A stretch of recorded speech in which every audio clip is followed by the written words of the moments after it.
Captain Marcus Chen adjusted his environmental suit one final time before stepping onto the alien vessel. The diplomatic mission to the Zephyrian Empire had taken 18 months to arrange, and now he stood at the threshold of what could either be humanity's greatest triumph or its final mistake. The airlock hissed open, revealing a corridor that defied human understanding of physics. The walls seemed to bend light itself, creating patterns that hurt to look at directly. Gravity shifted subtly with each step, as if the ship existed in multiple dimensions simultaneously. Marcus had read the briefings, but experiencing Zephyrian technology firsthand was something else entirely. "Remember," came the voice of Admiral Sarah Webb through his calm, "you're not just representing Earth. According to their mythology, you're representing something they've feared and revered for millennia." Marcus nodded, though she couldn't see him. The Zephyrians had somehow known about humans long before first contact. Their ancient texts spoke of a warrior race from the third planet of a yellow star, beings who could survive anything and never surrendered. When Earth's first deep space probe had encountered their scouts, the aliens had immediately requested this meeting. Two figures glided toward him down the corridor. They moved without walking, their elongated bodies flowing like liquid mercury within crystalline exoskeletons. These were Zephyrian nobles, and Marcus fought every instinct that screamed at him to reach for his weapon. "Human," one spoke, its voice like wind chimes in a gentle breeze, "the Empress awaits. She has traveled from the heart of our empire to witness this moment." They led him through chambers that grew progressively more magnificent. Each room contained artifacts that represented thousands of years of galactic civilization. Holographic displays showed star maps spanning half the galaxy, marked with the territories of dozens of species Marcus had never heard of. The scale of it all was humbling. "Your people," the second Zephyrian said suddenly, "they truly come from Sol 3? "Earth, yes," Marcus replied. "Why does that surprise you?" The aliens exchanged what might have been glances. "In our oldest stories, Sol 3 was a death world. A planet where the very air burned, where metal fell from the sky like rain, where the surface itself would split open and swallow cities. We assumed any life there would have died out eons ago." Marcus almost smiled. They were describing Earth's natural disasters, volcanic eruptions, meteor showers, earthquakes. What they saw as apocalyptic events, humans had simply learned to live with and overcome. The final chamber opened before them, and Marcus's breath caught in his throat. The room was vast beyond comprehension, its ceiling lost in distant stars that might have been real or might have been projections. At its center sat a throne that appeared to be carved from a single massive diamond. And, on that throne sat the Empress. She was unlike the nobles who had escorted him. Where they were sleek and flowing, she was powerful and imposing. Her crystalline form rose 12 feet into the air, with appendages that could have been wings or weapons folded against her back. Ancient scars marked her surface, evidence of battles fought across centuries. When she spoke, her voice resonated through the chamber like thunder rolling across mountains. "So," she said, leaning forward to study him, "the rumors weren't lies. You truly are one of the mythic humans." Marcus felt the weight of history in that moment. Everything humanity had worked toward, all their hopes for joining the galactic community, rested on what happened next. He straightened his shoulders and met her gaze directly. "Your Majesty," he said formally, "I am Captain Marcus Chen of the United Earth Defense Force. I bring greetings from humanity and hopes for peaceful relations between our peoples." The Empress was silent for a long moment.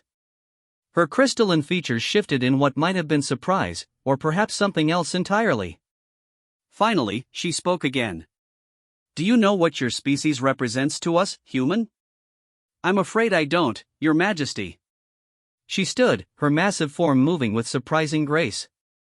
3,000 years ago, our empire spanned 1,000 worlds. We had defeated every enemy, conquered every challenge. We believed ourselves to be the ultimate evolution of life in this galaxy. She began to move around her throne, her voice taking on the cadence of an ancient storyteller. Then, our deep space explorers brought back tales of a world in the outer rim.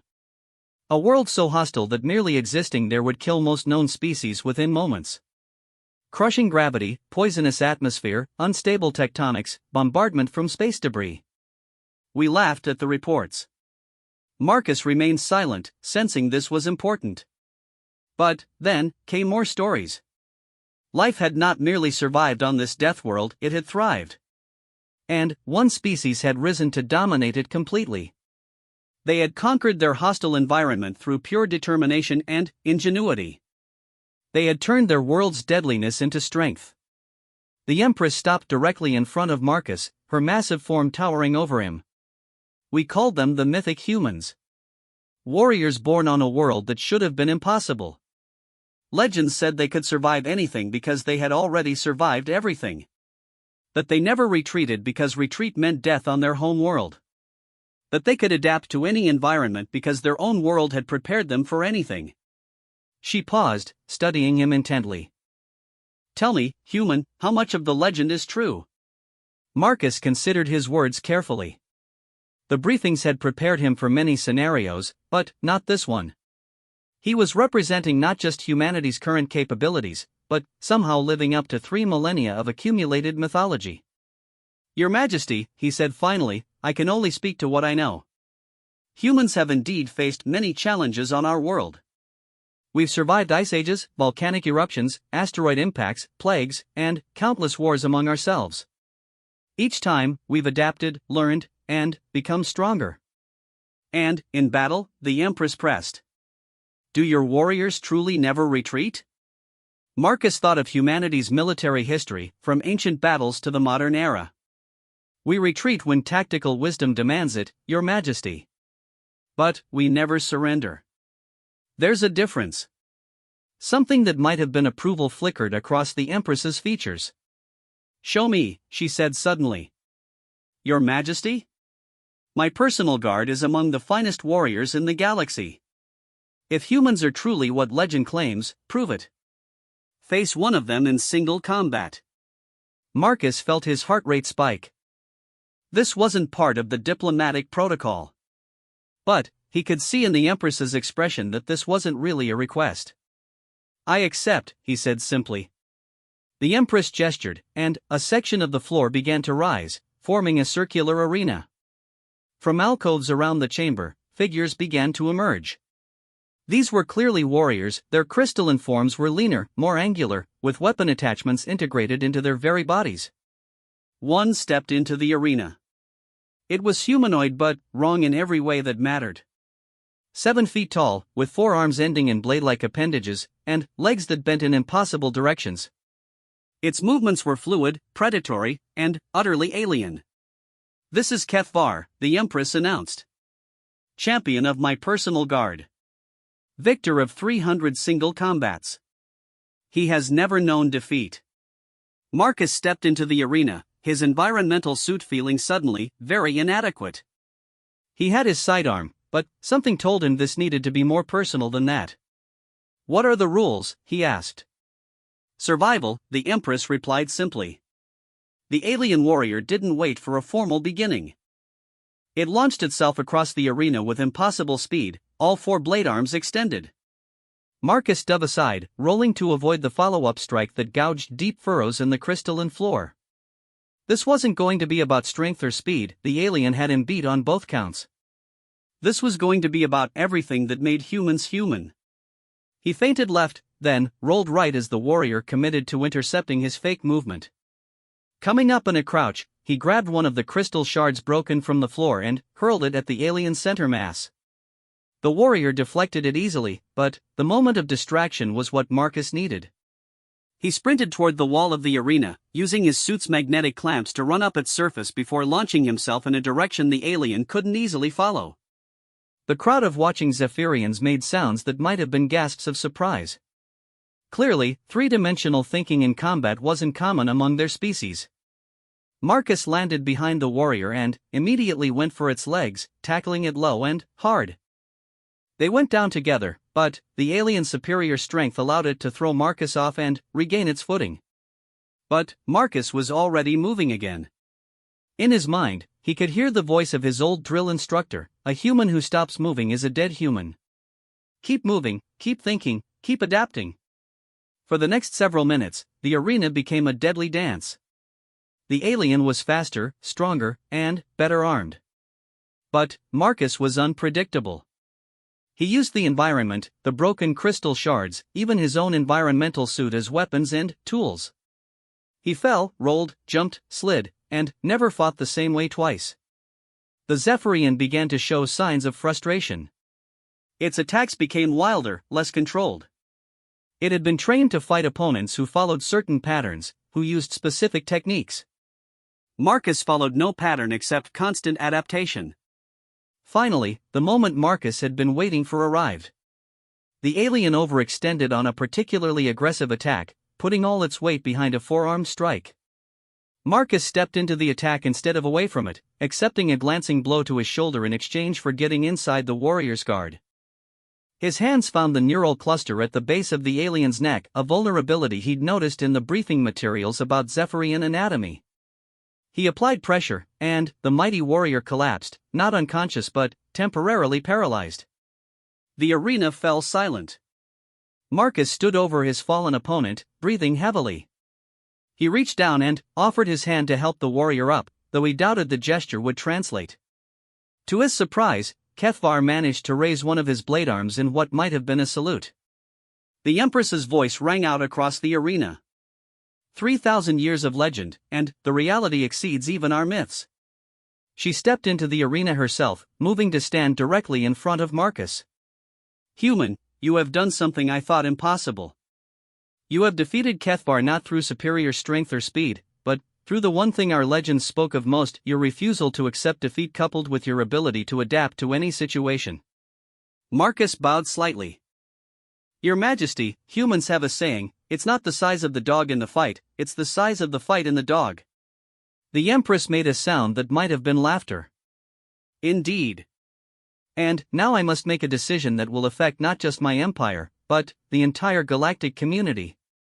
She gestured, and the arena floor returned to normal.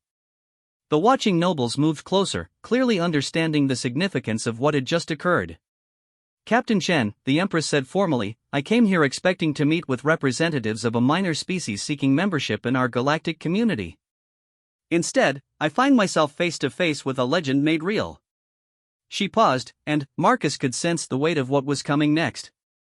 The question now becomes, what does the galaxy do when the mythic humans are no longer myths, but reality walking among us? Marcus felt a chill run down his spine. Something in her tone suggested this was far more complicated than humanity had anticipated. The legends that had preceded them might be as much curse as blessing. Your Majesty, he said carefully, humanity comes in peace. We seek only friendship and the chance to contribute to galactic civilization. Peace, the Empress repeated thoughtfully. Yes, I believe you do seek peace, human. But the galaxy is not at peace. And the arrival of the mythic humans changes everything. She turned to address her assembled nobles. Send word to all sector commanders. Activate the ancient protocols. The time of legend has become the time of decision. As orders flew in languages Marcus couldn't understand, he began to realize that humanity's entrance onto the galactic stage was going to be far more complicated than anyone had anticipated. They weren't just joining an established order, their very presence was reshaping it. And, somewhere in the back of his mind, a small voice wondered if that was necessarily a good thing. 6 hours after the combat demonstration, Marcus found himself in a chamber that could only be described as a war room. Holographic displays showed star charts, fleet positions, and tactical data that painted a picture of a galaxy far different from what humanity had imagined. The Empress stood at the center of it all, her crystalline form casting prismatic light across walls covered in what looked like battle damage from ancient conflicts.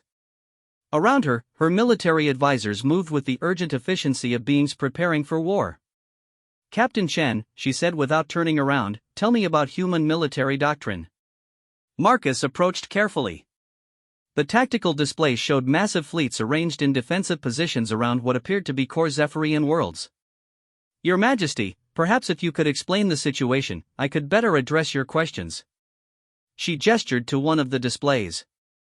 3,000 years ago, when our deep space scouts first brought word of your mythic world, we were the dominant military power in this galaxy. We had achieved this through conquest, certainly, but also through a careful balance of power among the various species.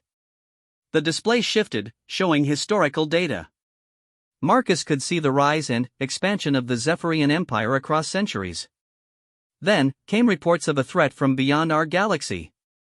Scouts from the void between stars, followed by advanced forces of something that called itself the Devourers. They consumed worlds not just for resources, but for the life force itself. Entire planets became barren rock within days of their arrival. Marcus felt cold dread settling in his stomach. How long ago was this? The first attacks began 2,000 years ago.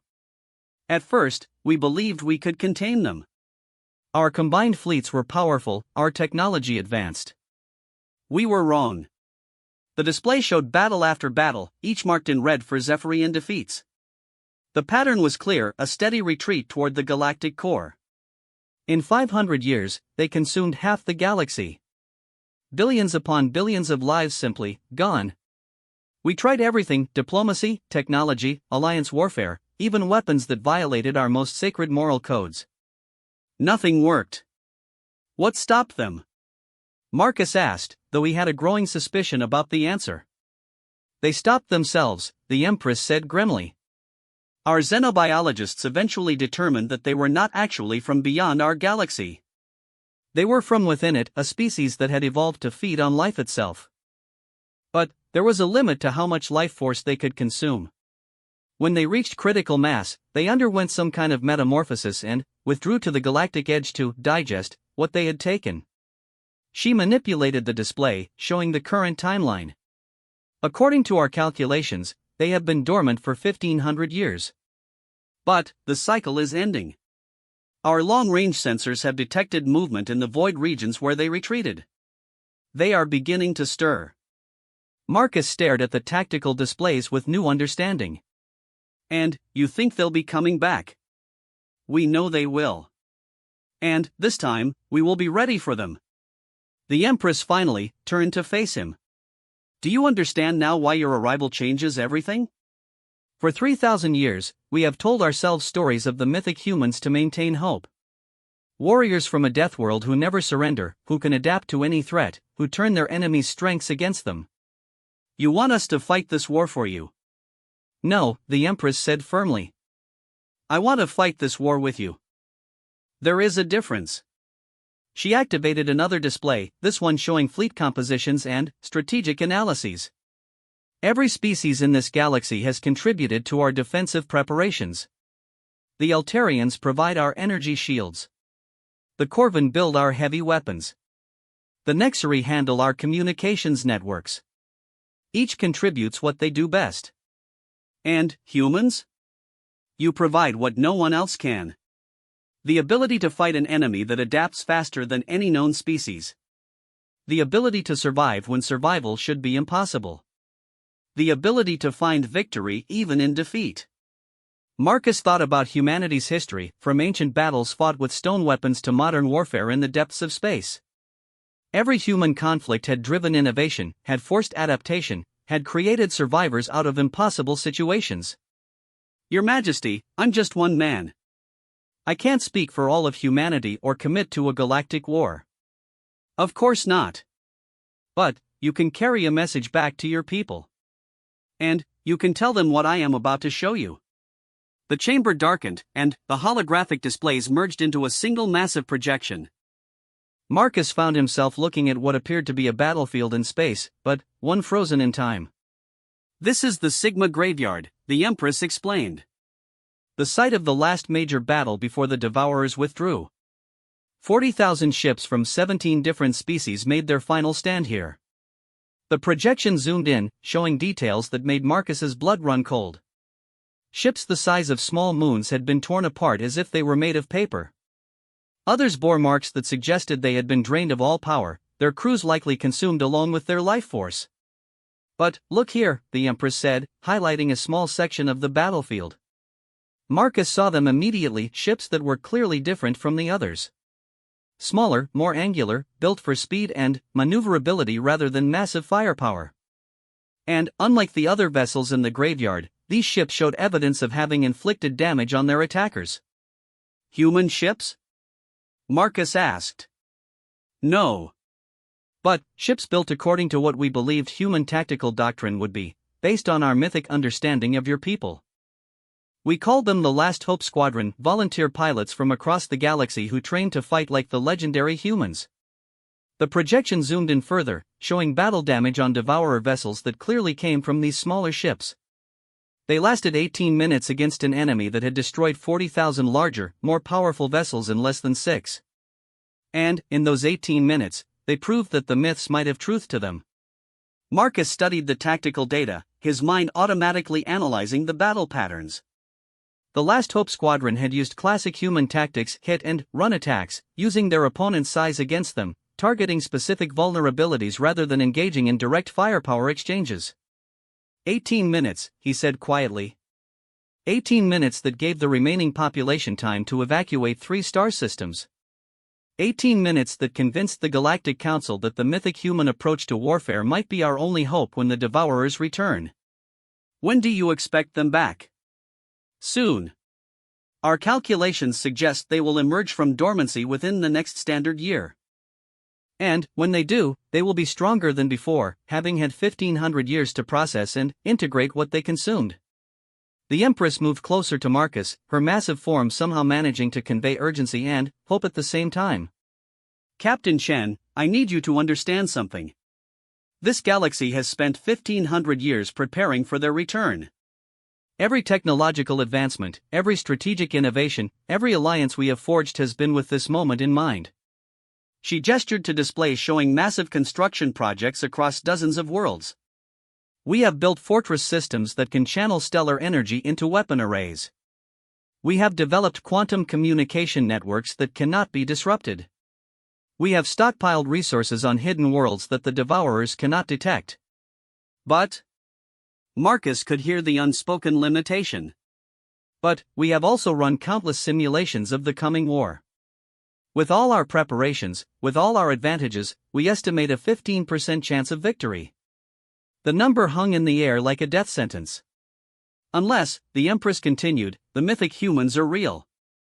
Unless your people can do what no other species has been able to do, adapt faster than an enemy that adapts to everything. Marcus felt the weight of his entire species' future settling on his shoulders. What exactly are you proposing? Full alliance. Humans integrated into our command structure, but with complete autonomy over human tactical decisions. We provide resources, technology, and strategic intelligence. You provide what we cannot, the ability to think and fight like no other species in the galaxy. And if we refuse? The Empress's expression grew grave. Then, this galaxy dies, and the Devourers eventually find their way to Earth. Perhaps in 100 years, perhaps in 1,000. But they will come. Marcus looked around the war room, taking in the desperate preparation, the careful planning, the hope placed in legends that had grown around his people. I need to speak with my superiors. Of course. But, while you prepare your message, let me show you one more thing. She led him to a smaller display, this one showing what appeared to be a pristine planet with blue oceans and green continents. This is Altair Prime, homeworld of our greatest allies in the coming war. Population, 12 billion. The display shifted to show the same planet, but transformed. The surface was gray and barren, the oceans gone, the continents cracked and lifeless. This is what Altair Prime will look like 17 hours after the Devourers arrive, according to our projections. Marcus stared at the before and after images, imagining Earth suffering the same fate. Now, the Empress said, let me show you the simulations where humanity joins the Alliance. The display changed again. This time the battle projections were different, more chaotic, less predictable, but also more hopeful. The casualty numbers were still horrific, but they were survivable. The galaxy would be scarred, but it would endure. Captain Chen, the Empress said formally, I am not asking you to save this galaxy. I am asking you to help this galaxy save itself. As Marcus composed his reply to Earth, he found himself thinking not about the massive fleets and impossible odds, but about Kethvar, the warrior he had defeated in the arena. The alien had been stronger, faster, and better armed. But he had lost because he couldn't adapt quickly enough to an unpredictable opponent. Perhaps that was exactly what this galaxy needed.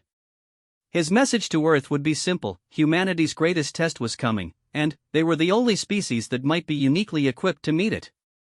Not because they were the strongest or the most advanced, but because they were human. And humans never knew when to give up. 8 months later, Admiral Marcuston stood on the bridge of the UES Indomitable, watching as the largest fleet in galactic history prepared for what might be the final battle of their civilization. His promotion had come with humanity's acceptance of the Alliance, along with command of the newly formed Human Tactical Division. The numbers were staggering. 2 million ships from 47 different species, arranged in battle formations that spanned 3 star systems. Each vessel represented decades of preparation, innovation born from desperation, and the hopes of trillions of lives. Admiral, came the voice of Lieutenant Sarah Kim, his tactical officer. Long-range sensors are detecting emergence signatures. They're coming. Marcus nodded grimly. The Devourers were returning from their 1500-year dormancy, and early reports suggested they were exactly as terrifying as the legends had made them out to be.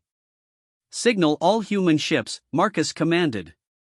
Implement Protocol Chaos. Around him, the mixed-species bridge crew worked with practiced efficiency. The past 8 months had been spent not just preparing ships and weapons, but learning to fight as a truly integrated force. Humans had been dispersed throughout the Allied fleet, bringing their tactical flexibility to species that had fought according to rigid doctrines for millennia. The main display lit up with incoming sensor data.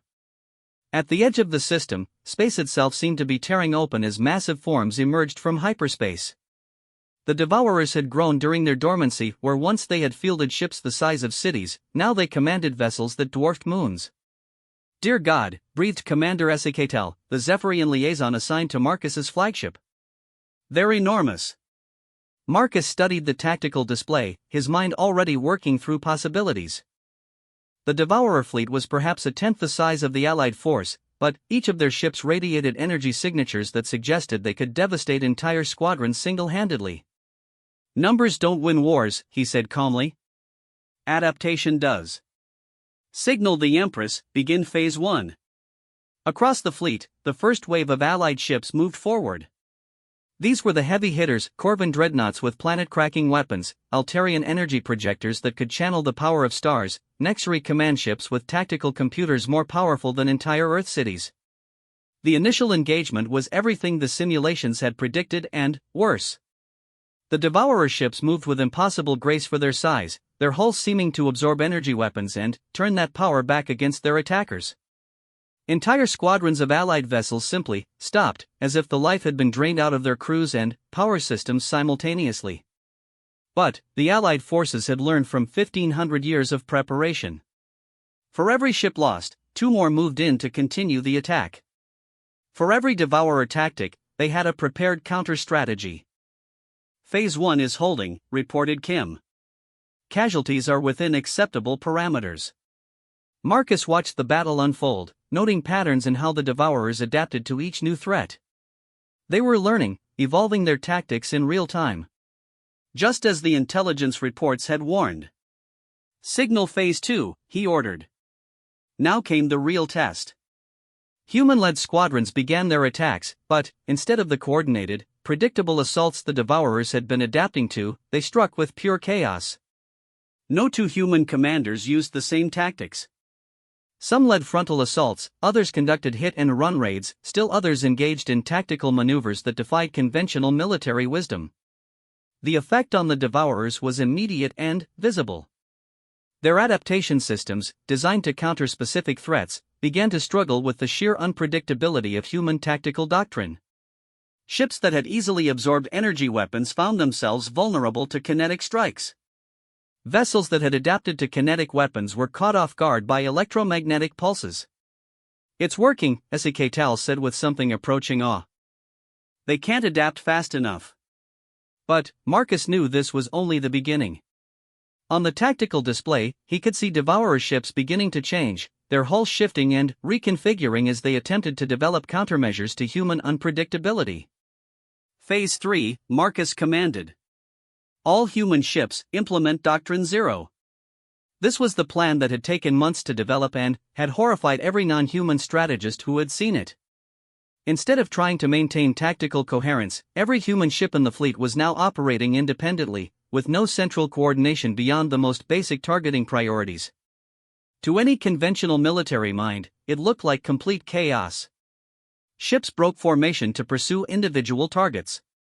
Squadrons split apart mid-battle to attack from unexpected angles. Some vessels began using damaged ally ships as improvised weapons, ramming them into Devourer hulls. The Devourer's adaptation systems went into overload. They were trying to adapt to several hundred different tactical approaches simultaneously, and their processing capabilities simply couldn't handle it. "Admiral," Kim called out, "we're getting reports from across the fleet. The Devourers are starting to make mistakes." Marcus nodded. This was the crucial moment. "Signal all allies, execute the hammer." For the past 8 months, every non-human ship in the fleet had been equipped with a single weapon designed specifically for this moment. While the Devourers were distracted trying to adapt to human chaos, the rest of the Allied fleet struck with complete coordination. 2 million ships fired simultaneously at targets selected by quantum computers that had spent decades calculating the optimal strike pattern. It was the largest coordinated military action in galactic history, and it was only possible because the Devourers were too busy adapting to human unpredictability to see it coming. The results were spectacular. Devourer ships that had seemed invincible began to break apart under the combined assault. Their adaptation systems, overwhelmed by trying to counter human chaos, couldn't redirect quickly enough to deal with the coordinated strike. But the victory came at a cost. The Allied fleet had lost nearly 30% of its ships, and the surviving Devourers were already beginning to adapt to the new threat pattern. "Phase 4, Marcus said quietly. This was the part of the plan that no one had wanted to discuss. As the surviving Devourer ships began to regroup and adapt to the combined human chaos plus coordinated strike tactic, human ships throughout the fleet began implementing the final protocol. They stopped trying to win. Instead, every human commander began focusing on a single objective: make the Devourers adapt to something new. Some ships began ramming maneuvers with no regard for survival. Others started using their own reactors as improvised bombs. Still others began transmitting on every frequency simultaneously, creating communications chaos that forced the Devourers to adapt their systems to filter the noise. It was not tactics in any traditional sense. It was pure, desperate innovation driven by the human refusal to accept defeat even when defeat was inevitable. And it worked. The Devourers' adaptation systems, already stressed beyond their design limits, began to fail catastrophically. Ships that had evolved to counter ramming attacks became vulnerable to energy weapons. Vessels that had adapted to communications jamming found themselves unable to coordinate with their fleet. "Admiral," HFY Tale said, his voice filled with disbelief, "they're retreating." Marcus looked at the tactical display in amazement. The surviving Devourer ships were indeed pulling back, their formations breaking apart as they fled toward the edge of the system. "No," he said slowly, understanding what he was seeing. "They're not retreating. They're adapting to us adapting to them adapting. They're trying to find a safe distance to process what just happened." "Then, we follow them," suggested Kim. "No. We let them go." The bridge crew stared at him. "Admiral?" HFY Tale asked. Marcus turned to the main display, which was now showing the aftermath of the battle. The cost had been enormous, nearly half the Allied fleet was gone, and the surviving ships were heavily damaged. But they had done something that 1,500 years of preparation had never been able to accomplish. They had forced the Devourers to retreat. "Commander," Marcus said to HFY Tale, "what do you think the Devourers learned from this battle?" The Zephyrian considered the question. "That humans are unpredictable? That coordinated strikes can work if properly timed?" "Partly. But what they really learned is that there is no single adaptation that can counter us. Every time they develop a countermeasure, we change our approach. And, while they're busy adapting to our changes, our allies hit them with conventional tactics." Marcus walked to the viewport, looking out at the debris field that marked the first Devourer defeat in galactic history. "But, more importantly, we learned something about them. They can be overwhelmed. Their adaptation has limits. And, when those limits are reached, they retreat to process and evolve." "So what happens next?" Kim asked. Next, they spend time adapting to what we showed them today. They'll develop new countermeasures, new tactics, new approaches. And, when they come back, they'll be prepared for everything we did in this battle. Then, we've only delayed the inevitable, HFY Tale said grimly. Marcus smiled, the first genuine smile he'd had in months. No, Commander. We've done something much more important than that. He turned to face his bridge crew. We've proven that the mythic humans aren't mythic. We're real. And, that means next time, when they come back prepared for everything we did today, we'll do something completely different. And, the time after that? Something different again. That's what makes us human. We don't just adapt to win battles. We adapt to keep adapting. And, sooner or later, we'll adapt faster than they can keep up with. Marcus looked back out at the stars, where the Devourers had disappeared. They think they're fighting a war against the galaxy's species. They're wrong. They're fighting a war against human stubbornness, and that's a war they literally cannot win. He activated the fleet communication system. All ships, this is Admiral Chen. Today we proved that legends can be real. Tomorrow we prove that reality can be legendary. Begin recovery operations, and prepare for the next phase. As the Allied fleet began the long process of regrouping and rebuilding, Marcus reflected on the strange turns his life had taken. He had started this journey as a simple diplomatic courier. Now he was the commander of humanity's role in a galactic war. But, more than that, he had become something he had never expected, the living proof that sometimes, the difference between myth and reality was simply the willingness to never give up. Behind him, HFY Tale worked at his station, coordinating with the Empress's flagship. After several minutes, he turned back to Marcus. Admiral, the Empress sends her compliments. She also has a message from Earth. Oh? Your government is sending additional ships and personnel. It seems news of today's battle has reached Earth, and they're enthusiastic about humanity's new role in galactic affairs. Marcus almost laughed. Let me guess. They want to know if we need more volunteers. Actually, sir, they want to know if the galaxy needs more humans. This time Marcus did laugh. It was a very human response to an impossible situation when faced with an overwhelming threat. Don't retreat, don't surrender, and definitely don't send just one ship next time. Signal Earth, he said. Tell them we'll take all the help they can send. This galaxy is about to learn what happens when the mythic humans decide they like their new neighbors enough to stay and fight. In the depths of space, the Devourers retreated to process what they had learned. But, they had made one critical error in their calculations. They assumed that understanding human tactics meant they could adapt to human nature. They were about to discover that there was a very important difference between the two. The war for the galaxy was far from over. But, for the first time in 1500 years, the defenders had reason to hope. And, hope, as any human could tell you, was the most dangerous weapon in the universe.